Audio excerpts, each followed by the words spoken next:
The man drove his car and traveled 1,000 years into the future. But whatever he saw there terrified him so much, he immediately jumped back to his own time. Looking at the strange, unidentifiable liquid splattered on his car, it was clear the world a millennium from now was incredibly dangerous and intense. Now, the man was a believer. His car was a genuine time machine. So, he set the dial to the year 2037, curious to see if he'd achieved his dream of early retirement. But when he returned, he was visibly dejected. In the world 16 years from now, he didn't exist. He had been murdered back in 2022. The man then traveled back to 1987 to a rural village called Wuzhong. He knew his killer was the same person responsible for a string of serial murders that plagued the village that year. He approached the villagers, telling them that in precisely 30 seconds, they would hear screams from the nearby mountain. A group of teenagers high on glue would come running down, and 3 of them would be their own children. The villagers thought he was crazy, but then the man accurately named their children. 30 seconds later, just as he'd predicted, screams echoed from the mountain. Half convinced, half skeptical, the villagers rushed up the mountain and, sure enough, found their kids. Drawing on news reports he'd read before time traveling,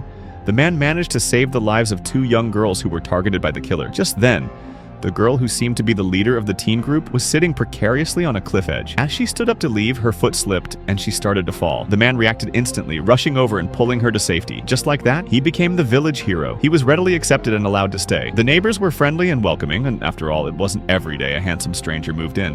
One day, the man drove his time machine back to Seoul in the year 2021. He went to the police station and found the man who had been arrested and convicted for the 1987 Wuzhong serial murders. The time traveler told the inmate, "You were framed." He then informed the prisoner that he would be released the next morning and that he should meet him in Wuzhong village, where he would explain everything. The time traveler knew this because he was aware the inmate was planning to commit suicide in his cell that very night. After leaving the station, the time traveler checked the news on his phone. The headline had changed. Instead of "Inmate commits suicide," it now read, "Inmate to be released tomorrow." He breathed a sigh of relief. The next day, the 2 men met as planned. The time traveler explained that he himself was destined to die at the age of 35, murdered by the real 1987 Wuzhong serial killer. He showed the former inmate a small box found at the scene of his own future murder. He also knew the inmate had been wrongly convicted and had actually died before the time traveler's own murder, which is how he knew the man was innocent. The former inmate still found the whole story utterly unbelievable, but they now shared a common goal: catch the real killer. One man sought to clear his name, the other to save his own life, and so they decided to team up. The time traveler then got back into his car, ready to return to 1987 to continue his investigation. Meanwhile, in a different timeline or place, a young woman, grieving the loss of her mother, was sadly making her way home. As she passed under a bridge, she suddenly heard the sound of a car behind her, but when she turned around, there was nothing there.